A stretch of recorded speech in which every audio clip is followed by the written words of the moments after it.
From Pacifica, this is Democracy Now! We are a nation of laws. And as we have said from day one, that those laws apply to everybody in our country. And that includes the President of the United States. The Ninth Circuit has unanimously refused to reinstate President Trump's executive order temporarily banning people from 7 Muslim-majority countries from entering the United States. The ruling comes less than 2 weeks after Trump signed the order, sparking protests across the country. We'll get reaction from Vince Warren, Executive Director of the Center for Constitutional Rights. Then to Phoenix, where the mother of 2 U.S.-born children at the center of an immigration fight has been deported to Mexico. Arpaio. Yo fui víctima de Arpaio. Arpaio. I was the victim of former County Sheriff Joe Arpaio. For them, I am a criminal. The simple fact that I work made me a criminal to them.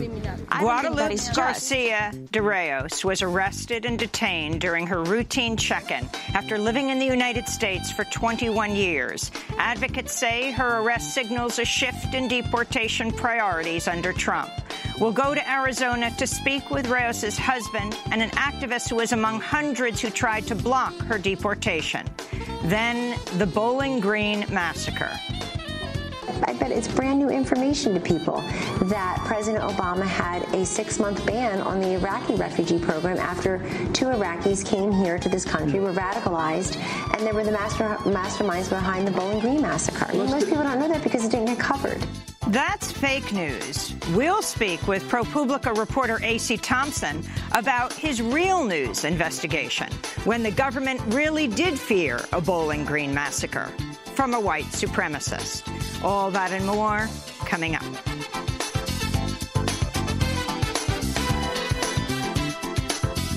Welcome to Democracy Now!, democracynow.org, the War and Peace Report. I'm Amy Goodman. A federal appeals court in San Francisco has unanimously upheld a suspension of President Trump's executive order barring all refugees from entering the United States and restricting travel from 7 Muslim-majority countries. Thursday's decision is a stinging blow to the Trump administration and appears headed for an appeal to the Supreme Court.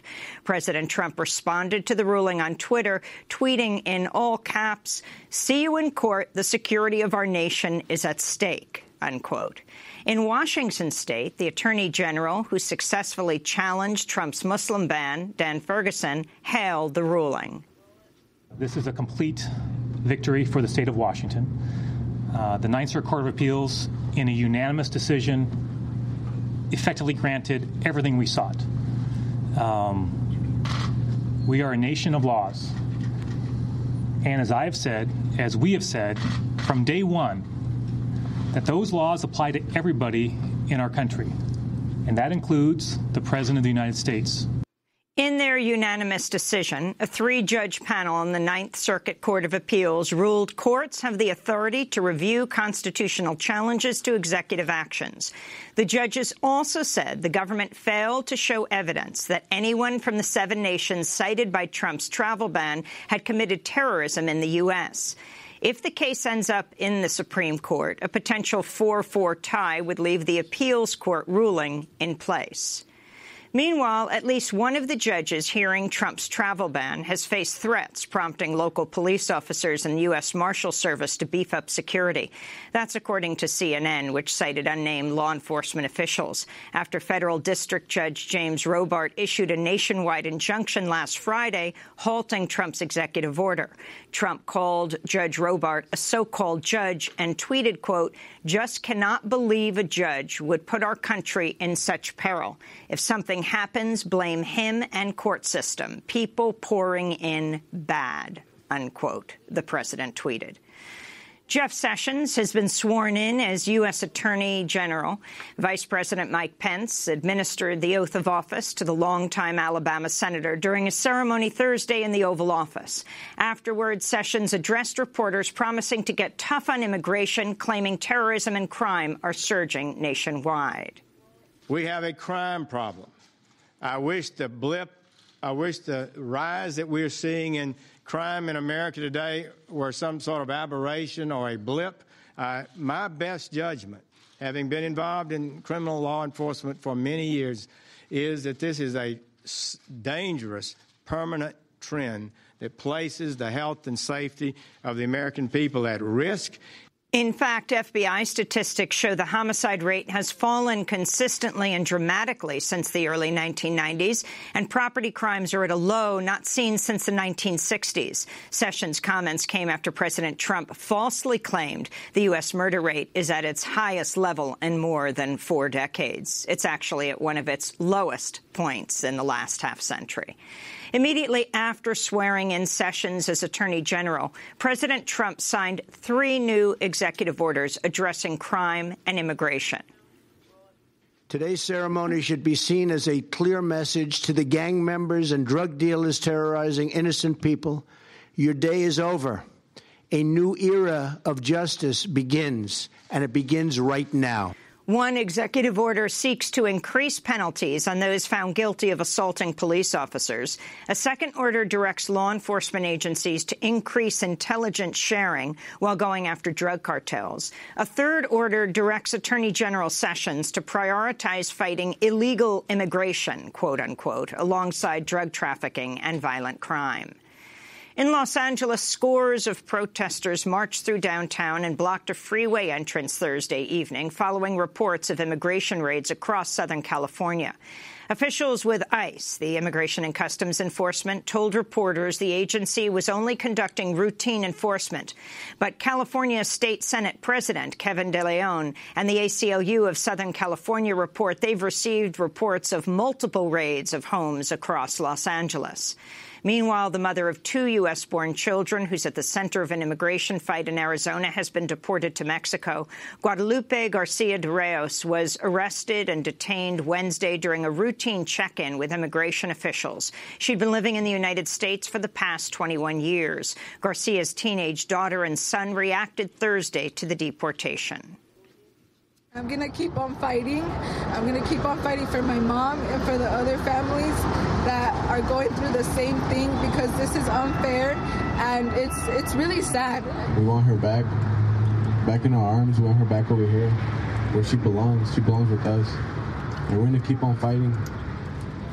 We're not going to stop.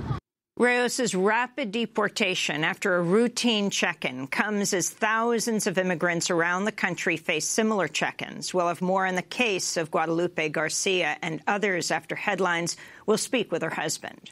The White House is warning journalists and lawmakers against criticizing a botched raid by U.S. commandos on a Yemeni village last month that left 25 civilians and 1 U.S. Navy SEAL dead. The Bureau of Investigative Journalism reports the January 28th assault killed 9 children under the age of 13, with 5 other children wounded. Among those critical of the raid was Arizona Republican Senator John McCain. When you lose a $75 million airplane, and more importantly, American life is lost and wounded, I don't believe that you can call it a success. On Wednesday, White House Press Secretary Sean Spicer lashed out at Senator McCain and journalists for criticizing President Trump's decision to order the raid. It's absolutely a success. And I think anyone who would suggest it's not a success does disservice to the life of Chief Ryan Owens. He fought knowing what was at stake in that mission, and anybody who would suggest otherwise doesn't fully appreciate how successful that mission was, what the information that they were able to retrieve was, and how that will help prevent future terrorist attacks. I understand that. I think my statement's very clear on that, Kristen. I think anybody who undermines the success of that raid owes an apology and a disservice to the life of Chief Owens. Sean Spicer's comments came as the United Nations appealed for $2.1 billion in emergency aid to Yemen. The UN warns 12 million people face the threat of famine brought on by a U.S.-supported Saudi-led war and naval blockade. Back in Washington, D.C., the Senate confirmed Congressman Tom Price as President Trump's Health and Human Services Secretary this morning, following a debate that stretched well past midnight. The vote, 52-47, with all Republicans in support of Price and all Democrats and independents opposed. Price will lead Trump's campaign to repeal the Affordable Care Act, a well-known opponent of abortion, and for the defunding of Planned Parenthood. The White House says President Trump committed the U.S. to the so-called One China policy, in which the U.S. formally recognizes Taiwan as part of mainland China. Trump reportedly made the commitment during a phone call with the Chinese President Xi Jinping on Thursday. The move marks a reversal for Trump, who previously angered Chinese officials when he broke from decades of diplomatic precedent by speaking directly with Taiwan's president soon after his election. The Washington Post reports President Trump's national security advisor, Michael Flynn, privately spoke with Russia's ambassador about U.S. sanctions against Russia in the month before Donald Trump took office. The call was on December 29th, the same day President Obama imposed sanctions against Russia and expelled diplomats in retaliation for the alleged Russian hacking of the U.S. election. The Post report directly contradicts repeated claims by the Trump administration that such discussions took place and appears to run afoul of U.S. law. A spokesperson for Flynn backed away from past denials, saying, quote, while Flynn had no recollection of discussing sanctions, he couldn't be certain that the topic never came up. Japanese Prime Minister Shinzo Abe is set to meet with President Trump at the White House later today. Tomorrow, the pair are scheduled to tee off together at the Trump International Golf Club in Palm Beach, Florida. Abe will also stay at the Trump-owned Mar-a-Lago resort. Ethics groups say the move to host Japan's leader at Trump properties is a clear conflict of interest. Meanwhile, Reuters reported Thursday that President Trump denounced a treaty limiting U.S. and Russian deployment of nuclear warheads as a bad deal for the United States during a call with Russian President Vladimir Putin. Reuters cited 3 unnamed officials with knowledge of the January 28th discussion who said Putin asked Trump whether he favored extending the New START treaty, which was approved in 2010. Trump reportedly paused the discussion to ask his aides what the treaty was before telling Putin it was one of several bad deals negotiated by the Obama administration and that it favored Russia. Top lawmakers on the House Oversight Committee will order an ethics review of White House counselor Kellyanne Conway after she used a TV appearance to promote merchandise sold by President Trump's daughter, Ivanka. Conway made the endorsement on Thursday morning's edition of Fox and Friends. 30 go seconds. Buy Ivanka's stuff is what I would tell you. I hate shopping. I'm going to go get some on myself today. It's a wonderful line. I own some of it. I'm going to give a free commercial here. Go buy it today, everybody. You can find it online. Conway's comment followed a tweet from President Trump's official government account Wednesday, blasting the retailer Nordstrom for dropping Ivanka Trump's clothing line from its stores. Trump's tweet read, quote, my daughter Ivanka has been treated so unfairly by Nordstrom. She's a great person, also always pushing me to do the right thing. Terrible, unquote. Kellyanne Conway's TV sales pitch is a clear violation of federal ethics law. The White House said it had counseled Conway over the endorsement, but declined to say if she would be sanctioned. House Oversight Committee Chair Jason Chaffetz, a Republican from Utah, said Thursday he'll ask the Office of Government Ethics to recommend Conway be disciplined. Chaffetz told reporters, quote, that is absolutely wrong, wrong, wrong. It is over the top, he said about her comments. Meanwhile, Congressman Chaffetz was met with boos, jeers, and pointed questions Thursday as more than 1,000 constituents packed a raucous town hall meeting in his Salt Lake City district. Let me tell you something you're really not going to like. You want to hear this? Hold on. You're really not going to like this part. The president, under the law, is exempt from the conflict of interest laws.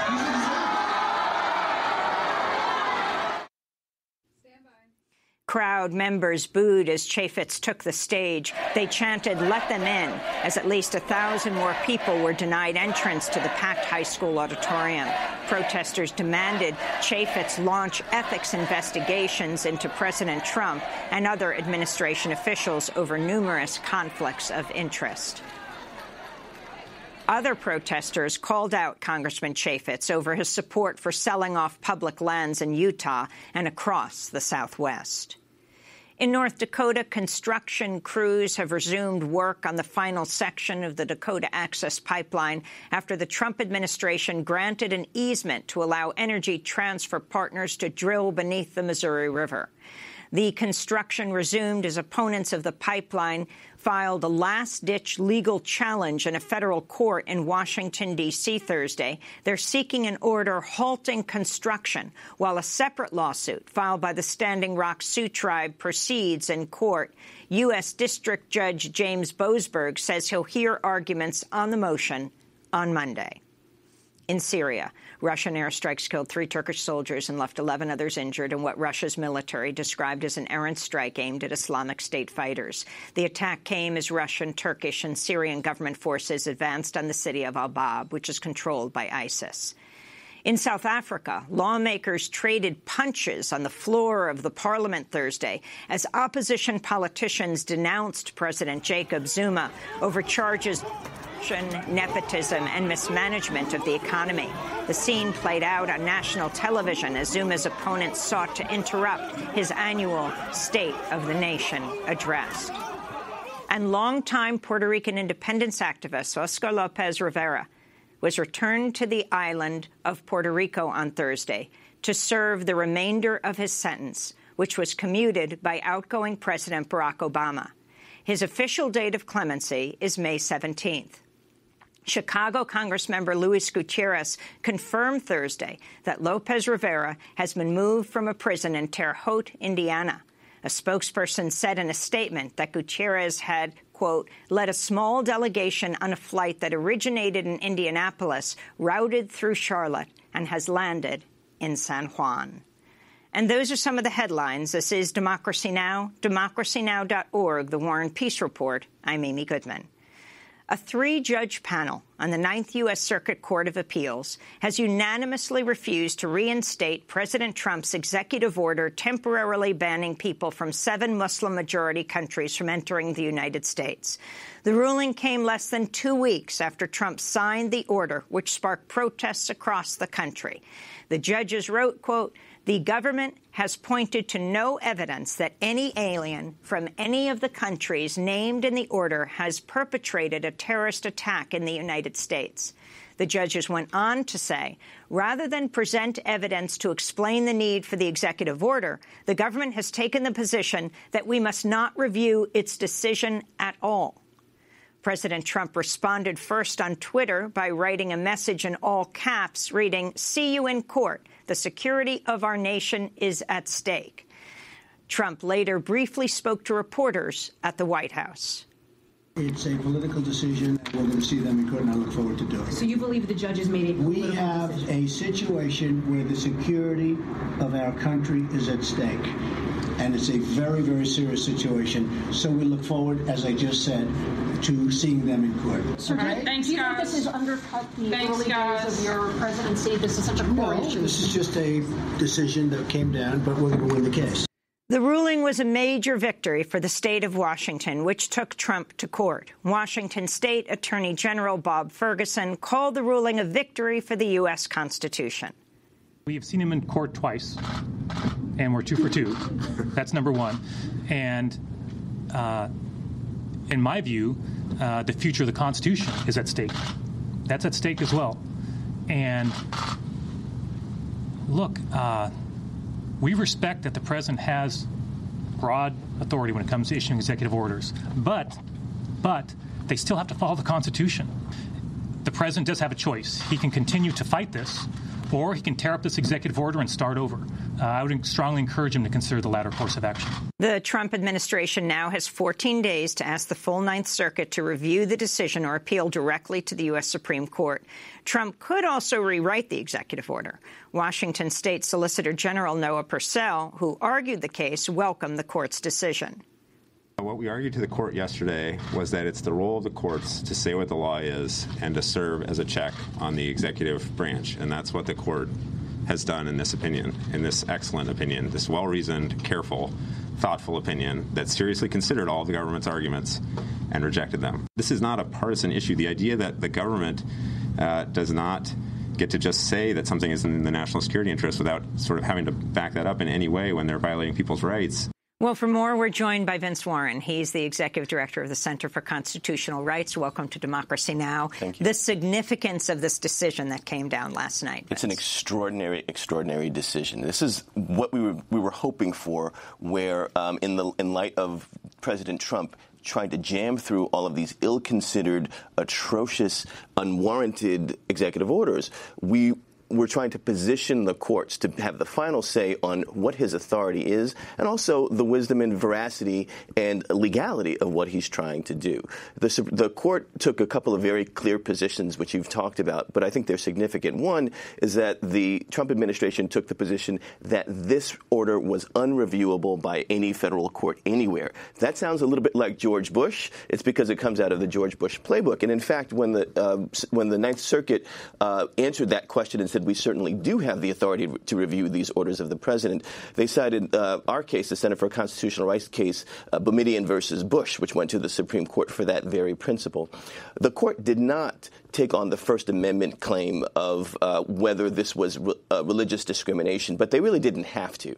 And primarily because the government put forward no evidence at all that this ban was related to terrorism coming from these 7 countries. As you pointed out, zero evidence of any people coming from those countries committing terrorist attacks on U.S. soil.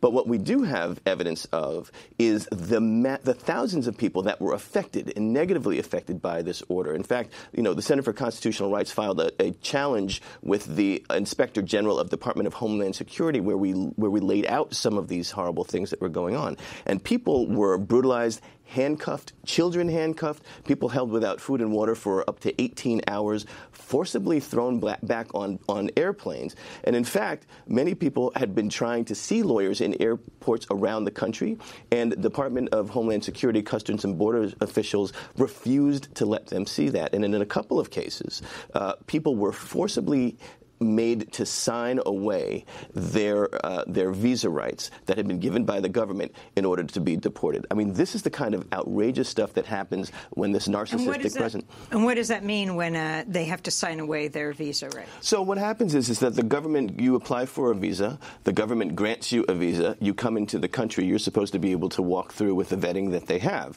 What it actually meant was now they're stuck at the airport, they are in detention, and in order to deport them, the Customs and Border officials made them sign a document that said, I renounce the rights that were granted to me under the U.S. government's visa program, and that then gives them an out. So they say, well, now that this person has renounced their visa, we're going to ship them back on a plane. And a number of people reported that this is what happened to them. That's deeply, deeply troubling. And so now when the ban has been stayed, they can't come back in?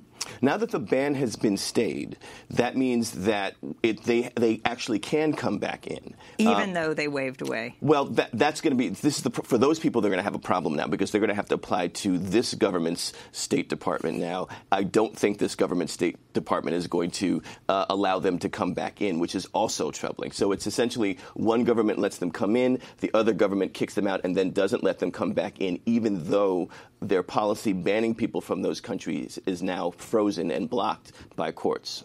During oral arguments, Justice Department lawyer August Flenchie questioned the role of the court in reviewing the president's actions. The reason we sought immediate relief and a stay is because of the district court's decision overrides the president's national security judgment about the level of risk. And we've been talking about the level of risk that is acceptable. As soon as we are having that discussion, it should be acknowledged that the president is the official that is charged with making those judgments. I'd also like to So are we back to you? Are you arguing then that the president's decision in that regard is unreviewable? Yes. That was Tuesday night. Well, on Thursday night after the court's ruling, Washington State Attorney Bob Ferguson responded to the government's claim. Throughout this litigation, the president has asserted that his actions in signing this executive order are unreviewable. And you heard the question posed by the Ninth Circuit judges in the oral argument this week. The question was asked, is it the view of the Justice Department that those actions are unreviewable? And after a rather lengthy pause, the answer was yes. Here's what the Ninth Circuit had to say about that. There is no precedent to support this claimed unreviewability, which runs contrary to the fundamental structure of our constitutional democracy. So that's Washington State Attorney General Bob Ferguson responding, Vince. Yeah, I think the Trump administration took that position for two reasons. One, we were in the age of the ever-expanding power of the presidency. Donald Trump's not the first president to take that position. That's happened before. The second reason why they took it is because there was no there there. They knew that if courts did review the evidence that they were putting forward, which was basically nothing, that the courts would be compelled to rule that this ban was not based on any useful evidence. We have a regime of vetting visas from these 7 countries which had been heightened by Congress. And so the courts were asking during the hearing, well, what has changed or what is different that makes this type of ban, which is much more draconian and I think also is unconstitutional, what's the change that has made it different? And they don't have an answer to it. So it's a very significant view that a state has now asserted in federal court that what the president says just because he says it doesn't mean that everybody has to abide by it. People can interrogate that question. It's really significant. The ruling notes, quote, we cannot rely upon the government's contention that the executive order no longer applies to lawful permanent residents. Moreover, in light of the government's shifting interpretations of the executive order, we cannot say that the current interpretation by White House counsel, even if authoritative and binding, will persist past the immediate stage of these proceedings.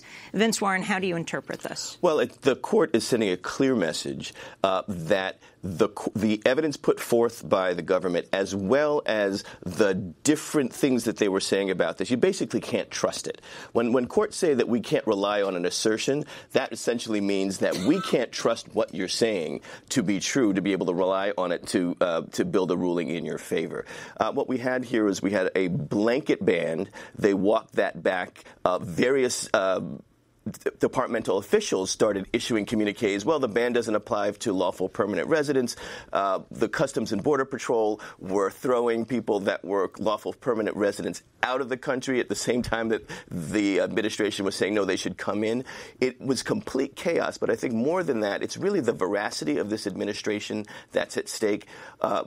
John Crew, a good friend of mine from the Bay Area, said that the problem isn't so much radical Islamic terrorism. The problem is radical narcissistic presidency. And that's really what the courts, and we're all feeling that. That's what the courts are saying, that a presidency that is so erratic, that is just throwing things together, can't possibly be the linchpin around which we're going to build our democratic values. It has to be pushed back. They have to be sanctioned, and they were.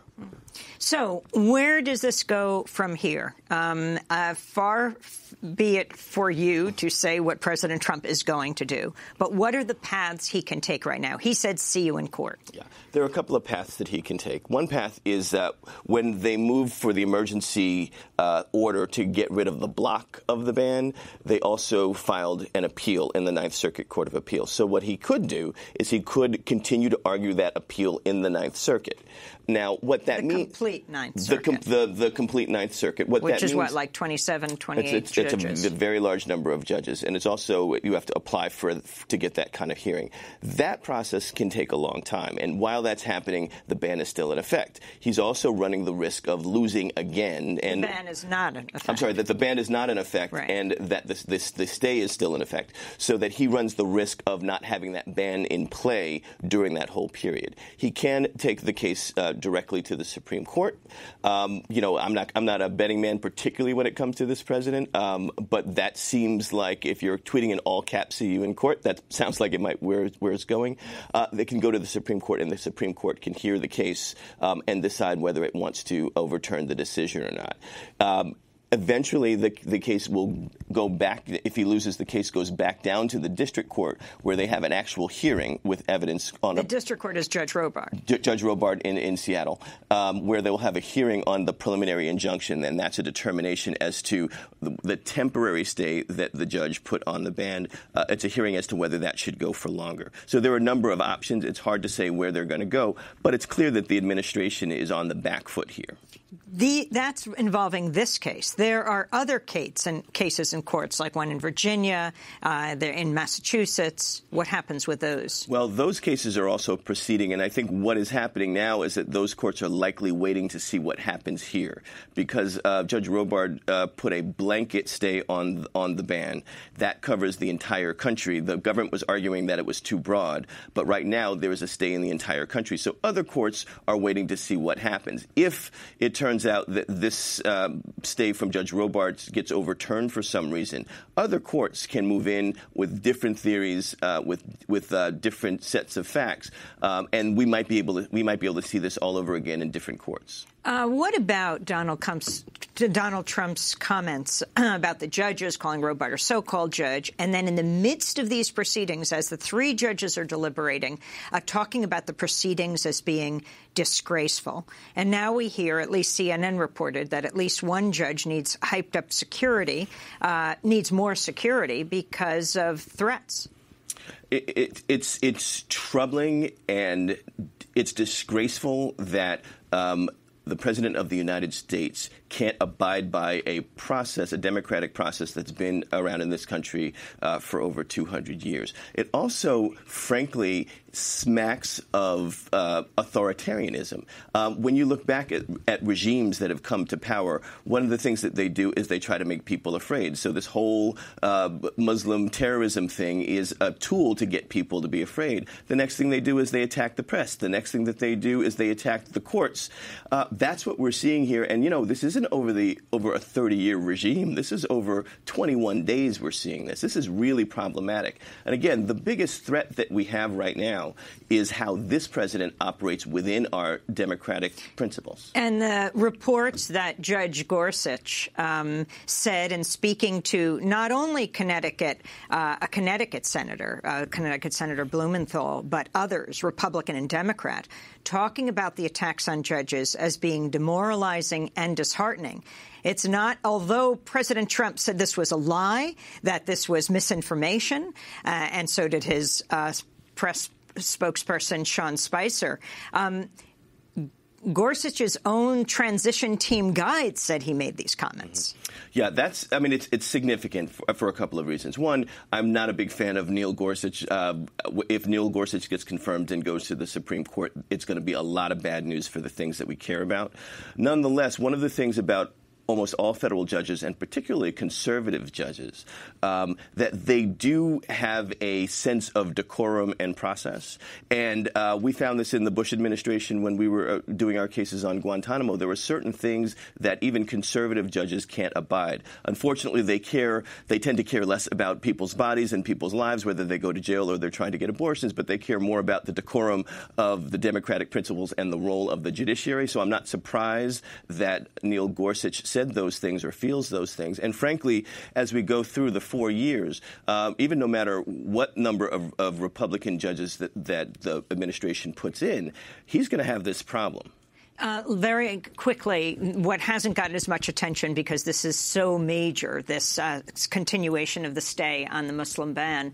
On Thursday, President Trump signed 3 new executive orders addressing crime and immigration. One seeks to increase penalties on those found guilty of assaulting police officers. A second directs law enforcement agencies to increase intelligence sharing while going after drug cartels. And a third directs the Attorney General, now Jeff Sessions, to prioritize fighting illegal immigration alongside drug trafficking and violent crime. Vince Warren. Yeah, those 3 executive orders are pretty much right out of the National Fraternal Order of Police playbook.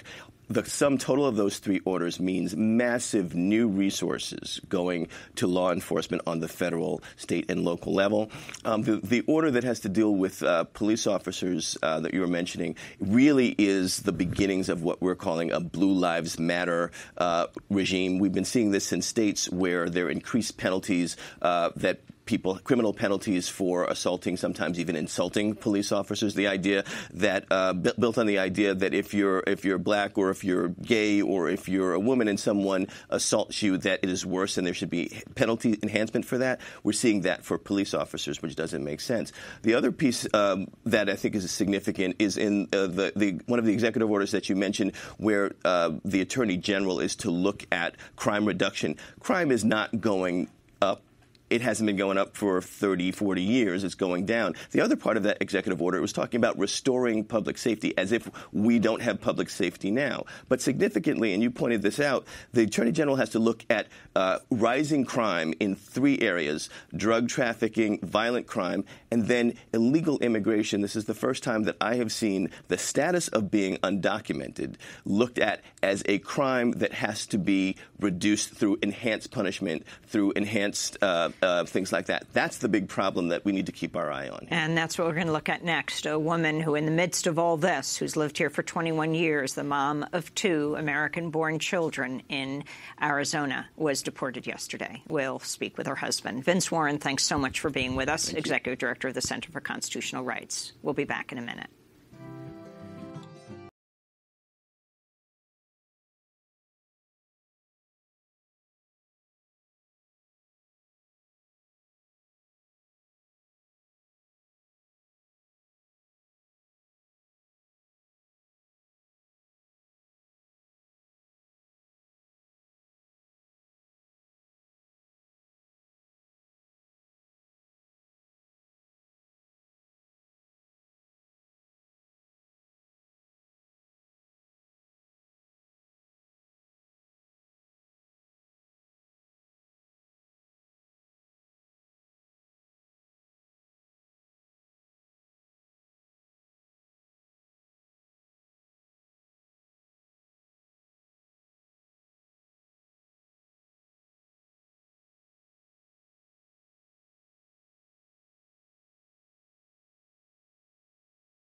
Here on Democracy Now!, democracynow.org, The War and Peace Report, I'm Amy Goodman.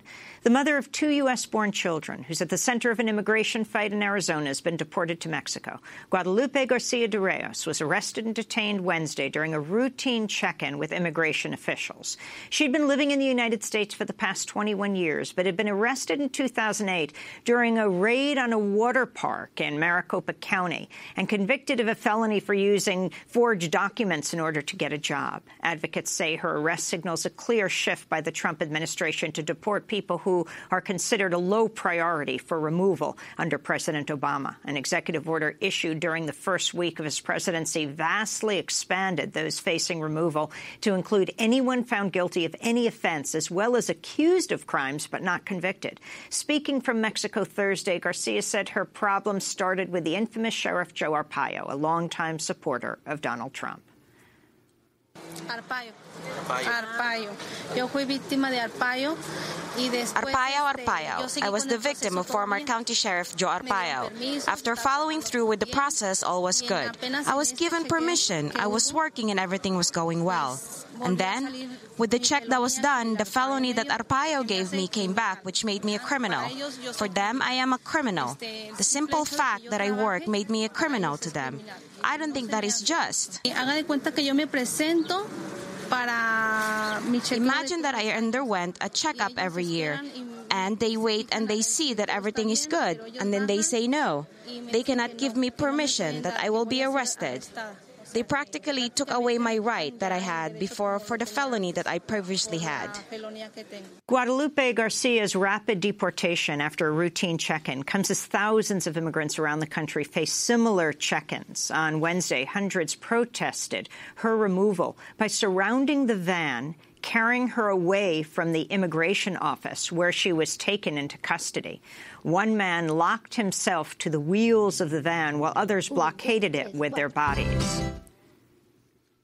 Stopping the kidnapping of Lupita so that she can be with her family. I'm here because today it's Lupita, tomorrow it may be my mom, and the next day it might be your mom. We need to stop the deportations because there are 8 million people at risk. There are 8 million people who are priority in the Trump administration, in the Trump deportation machine. And he's not going to stop it. We have to stop it in your city, here in Phoenix, wherever you are.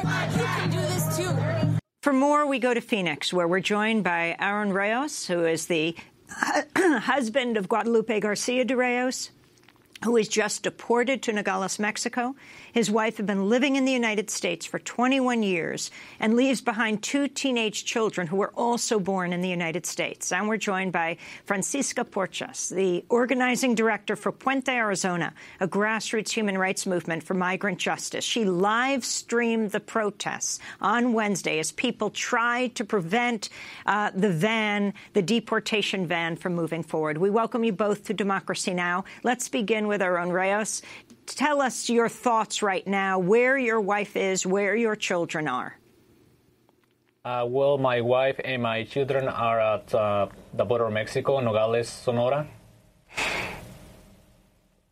And can you describe what happened on Wednesday? How did this all go down? Well, she just went for a regular check-in, with ICE. She's been doing this for the past 8 years. Every year, they will let her out. They say, okay, you're in good standards. You haven't done anything wrong with the law or anything. Just come back in a year. So last Wednesday, what happened is she went to a regular check-in, and they decided to arrest my wife because of their new Trump administration with his new laws that he's signed. She's a priority now, according to his new executive orders. I mean, this was incredibly fast. She was arrested when she voluntarily went. I mean, she went for her annual check-in. She was arrested, and she was deported the next day. Yes, that's what they did to my wife. I mean, this is just shock for me. It's shocking because, it is. I have no words for it. It's just unbelievable. Francisca Porchas, I wanted to ask Francisca, you live streamed this whole thing, but you work on these issues every day with Puente Arizona. Explain, what were the grounds on which she was taken after being here for 21 years? She has a felony conviction. She is, like she said in her interview, she's a victim of Arpaio. Arpaio for a very long time terrorized our folks, as you know, and he colluded with a very racist county prosecutor, a county attorney here, Bill Montgomery, who decided to give felonies, felony 4, 5, 6 to some of these folks caught up in workplace raids. He did 700 raids. He reported almost 700 people, did almost 90 raids, and so she is technically priority because she is a felony conviction. President Obama had stated that it was felons over families type thing, which we disagreed with. And so it's a very well-oiled machine that President Obama built, and now Trump is operating at 100 miles an hour. So can you explain what happened when she was arrested years ago? What was it, 8 or 7 years ago? What was she arrested for at work? It was a workplace raid. Yeah, so Arpaio went to the place where she worked and picked up a lot of people because they were working without proper documentation. She wasn't actually physically there, but he demanded all the paperwork of a lot of the people that were working there without papers. So it was actually a house raid. She was picked up for working without documentation. They showed up at her house very early in the morning and took her. And it was very traumatizing for the entire family. And so she spent a few months in detention and fought to be able to stay in this country. The case remained open, as many people whose cases are open right now, or some people, they have closed cases who are going to be reopened. And so ICE asked her to come back every single year to check in, just so that she wouldn't show that she wasn't fleeing. And so when she shows up this year, which is the 8th year, she was told that she could no longer go out on her own reconnaissance and continue to check in, and she was going to be apprehended and going to be put on deportation proceedings. And so we did a lot of work advocating for her on the outside. We also reached out to Senator McCain, congressional leaders, the mayor of her city. They all reached out. So even the tactics that I think have worked under President Obama before, with some pressure from both Republicans and Democrats, didn't work for her. Even even though she's like one of the most, quote unquote, sympathetic immigrant cases. So can you describe what you filmed, what you live streamed, the protest, and what happened to the protesters who attempted to stop the van she was in? We knew that they were going to take her out. They had taken all day to actually give us any answers. And when they apprehended her, we knew that they were going to attempt to take her out because that's a processing center. It's not a jail. She couldn't spend the night. And so we sort of were waiting on every door to see when she was leaving, if they were going to try to leave. And so they closed the office, and around 8 p.m. is when we saw a bus try to come out of the front doors of ICE. And because we know ICE, and we've been doing this for a long time, we knew it was a decoy. We knew that wasn't actually the bus that she was going to be coming out of, and it was a distraction. Nonetheless, her children and a lot of folks sat down to block that bus, but we knew that it was probably the other door. So many people rushed to the back door where a van was leaving, trying to rush out. And so folks immediately put their bodies in front of that van and in the back of the van so it wouldn't back up, and started chanting. And we could see, we started flashing lights inside of the van and realized that she was in there in the back of the van. And so chanted, rallied around her. And I think more than anything, we wanted to ensure through the live streaming that we were able to get this message out. Right now, we need people to rise up across the country. We saw a beautiful manifestation of this across airports a couple weeks ago. And now is when our people, the people that are considered undeserving, the people that have felony convictions, any type of criminal record, are going to be sought after, whether they're checked in, whether in their homes or in the streets. And so more than anything, we wanted to get it out to the general public. And then we saw yesterday in LA, people rise up, and we hope that people do this across the country. Aaron Reyes, your wife left Mexico when she was 14 years old. How old are your two children now? My son Angel is 16 and my daughter Jacqueline is 14. And can you talk about the effect on you and the effect on them? Well, first off, like Francisca mentioned, we were victims of Arpaio, back in 2008.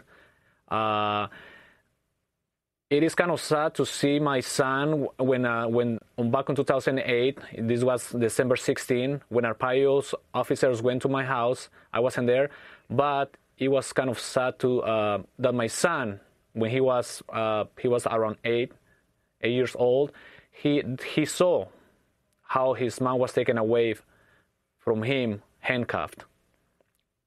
So now that's traumatizing for a kid that is 8 years old who doesn't know what is going on. Why is police going into their house and took their mom away? And I mean, it is really frustrating. I mean, we've been suffering a lot, and now we're suffering for Trump. I mean, now we're victims of Trump, and it is really traumatizing for our kids. We think about our kids. We don't think just about ourselves.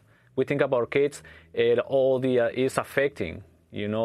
They're not going to have any trust on police now, because of what is going on right now with police officers, with the sheriff, with ICE. There's not going to be any trust. They're creating fear on our teenagers. I wanted to go out with your children's voices, who are now with your wife. Guadalupe Garcia's teenage daughter and son reacting to the deportation of their mother. I'm going to keep on fighting. I'm going to keep on fighting for my mom and for the other families that are going through the same thing, because this is unfair and it's really sad. We want her back in our arms. We want her back over here where she belongs. She belongs with us. And we're going to keep on fighting. We're not going to stop. That is Jacqueline and Angel Garcia talking about their mother and her deportation. I want to thank you both for being with us. Francisco Porchas of Puente, Arizona, and Aaron Reyes, husband of Guadalupe Garcia de Reyes. After 21 years, she was just deported to Mexico. This is Democracy Now! When we come back, Bowling Green massacre? Well, not the one Kellyanne Conway talked about. But what about another one? Stay with us.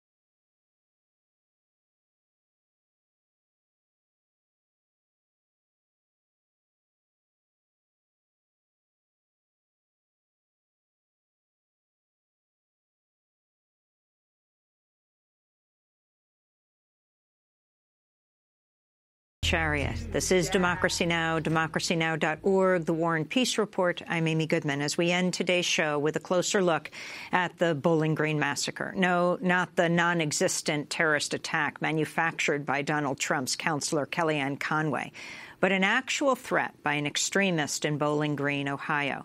In 2012, an FBI raid uncovered a full arsenal of assault rifles, firearms, body armor, and ammunition amassed by the suspect, whom prosecutors later determined was planning to carry out mass killings.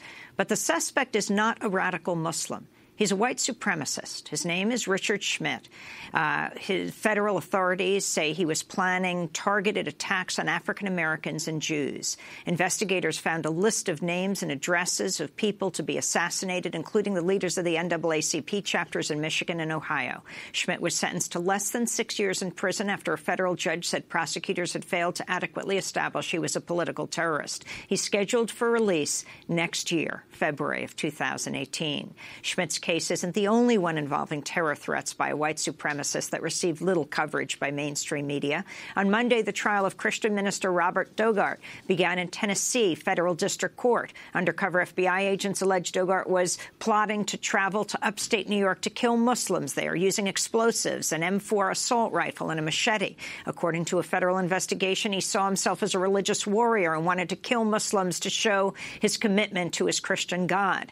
His trial began on the same day the president falsely claimed during a speech to U.S. Central Command at MacDill Air Force Base in Florida that the media is intentionally covering up terrorist attacks.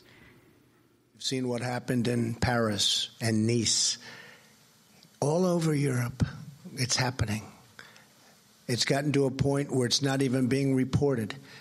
And in many cases, the very, very dishonest press doesn't want to report it. Well, according to our next guest, the cases that the press is ignoring are not those involving Muslim terrorists, but those of white supremacists and white nationalists committing hate crimes and planning attacks on Muslims, Jews, African Americans, and other marginalized communities.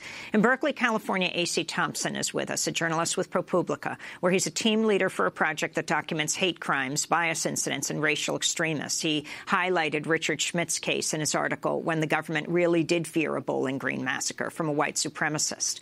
And joining us here in New York, Dino Badala is a columnist for the Daily Beast and host of the Dino Badala Show on Sirius XM Radio. Has written several times about Robert Dogart, most recently the article, The Terror Trial We're Really Ignoring. We welcome you both to Democracy Now! A.C. Thompson, let's begin with you. The Bowling Green Massacre that you're writing about. Yeah, so this was an absolutely incredible incident back in 2012. Richard Schmidt was a guy who had spent years in the Army.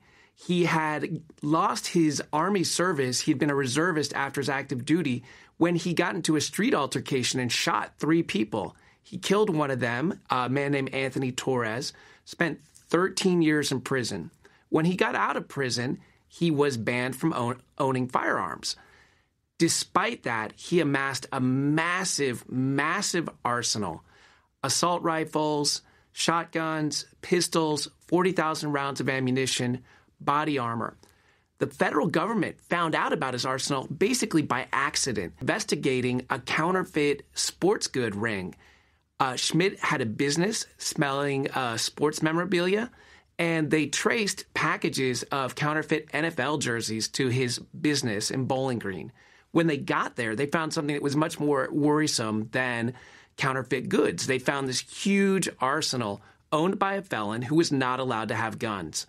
But more worrisome than that, what they found was a membership card for the National Alliance, a white supremacist group linked to more than 200 murders, and a indication that he was associated with the Vinlanders, a neo-Nazi skinhead group that's active in Ohio and around the country. They believed that he was plotting to kill a series of people in Ohio and Michigan, videotape the killings, and then email them to his fellow white supremacists. So when you heard about the Bowling Green Massacre that Kellyanne Conway was talking about, which in fact didn't exist, that she repeated over and over again in different interviews, your thoughts? Look, people make mistakes in public speaking. I could make one right now. The important thing is that what's worrisome about the Bush administration, or the Trump administration, is that there seems to be this intense focus on one type of terrorism, one type of crime, and that's Islamic radical terrorism, when in fact we have a whole wave of sort of domestic homegrown terrorists, white supremacists, white nationalists, extreme religious fundamentalists who have been committing crimes in this country for decades. Slate documented nearly 40 of these types of terrorist incidents since the Oklahoma City bombing, and you could make a much, much longer list. In Ohio, around the same time that Mr. Schmidt was going to trial, there was another incident where a gentleman was angry about something he saw on Fox News, went to a mosque in West Toledo, Ohio, set it on fire, did $1.4 million damage to the mosque. And that case, again, is another one that's gotten very little attention. Dino Badala, you looked at the list that President Trump put out of the terrorist attacks, all of them Muslim, none of them involving Muslim victims. Right. Talk about... Well, I mean, Donald Trump's whole game plan during the primaries to gin up fears of Muslims. That was one of the biggest things he used, in addition to ginning up fear of Latinos, Mexicans, immigrants, and demonizing women and disabled. So we're not stunned that, as president, he will continue that game plan of trying to divide our country by saying, look, Muslims are a danger. I've got this Muslim ban, and now I'm going to lie to you and say the only threat out there right now are Muslims. And that's not the reality. The irony, the same day he's talking about that Robert Doggett trial began in federal court in Tennessee, a man who plotted, per the FBI investigation, to come to New York State to kill Muslims in a community that's primarily African-American Muslim community, started in the 1990s up there. But that's not the only one. And that trial's going on now. That trial's right now. It's going on. We're about day 4 of the trial, day 5 of the trial. But that's not the only case. We have Glennon Scott Crawford, a man sentenced to 30 years to life in December. For what? For building a radioactive weapon of mass destruction to kill Muslims. The guy was a U.S. Navy veteran and a member of the Ku Klux Klan, another white supremacist. In September, 3 men called the Crusaders, as in Christian Crusaders, plotting to kill Muslims, Somali refugees in Kansas. Just this week, a man who was a self-professed Trump supporter had burned down a mosque in Orlando, got 30 years to life. It was a hate crime because he had prior convictions. There are people out there who want to kill me. I'm Muslim and my community simply because of our faith, and Donald Trump does not talk about them at all. We don't matter to him. And what about Quebec? And Quebec City, when you had that, you had a man who, again, self-professed, at least a supporter of Trump online, a man who had anti-immigrant views, walked into a mosque, opened fire. When he was done, 6 Muslims were killed, scores wounded. Donald Trump does not one tweet about that. He tweets more about Nordstrom's than he tweets about these people being killed by a terrorist. Yet he will tweet about a man in Paris who takes a machete out and yells Allah Akbar, and he tweets radical Islam. France is afraid again. Donald Trump, I've been in the Middle East countless times. I've seen what third world dictators do, how they gin up fear and try to create sectarian divides. Donald Trump is mimicking that. You just had, Vince Warren on making the same point. I see it another way. It is bone-chilling. It's scary. Our community feels alone right now. But thankfully, though, we have other people standing with it. That's the one good thing, but not this administration. They stand against us. Is the Justice Department tracking white supremacist attacks? Well, I assume they're charged to. I don't know how they're going to. They just had the new executive decision to reprioritize allocation of assets. I did have a meeting recently where I was at, and I can't say the name of the person, DOJ, that was the rules. And I said, Loretta Lynch told us that she stands with the Muslim community. Do you stand with us? And he said he's a high-ranking political appointee by Trump because we don't stand with anyone. We stand with the law. And in the context of my question, that was bone-chilling. Dino Badala and A.C. Thompson, I thank you for being with us. We're going to continue this conversation posted online at democracynow.org. That does it for our broadcast. I'm Amy Goodman. Thanks so much for joining us for another edition of Democracy Now!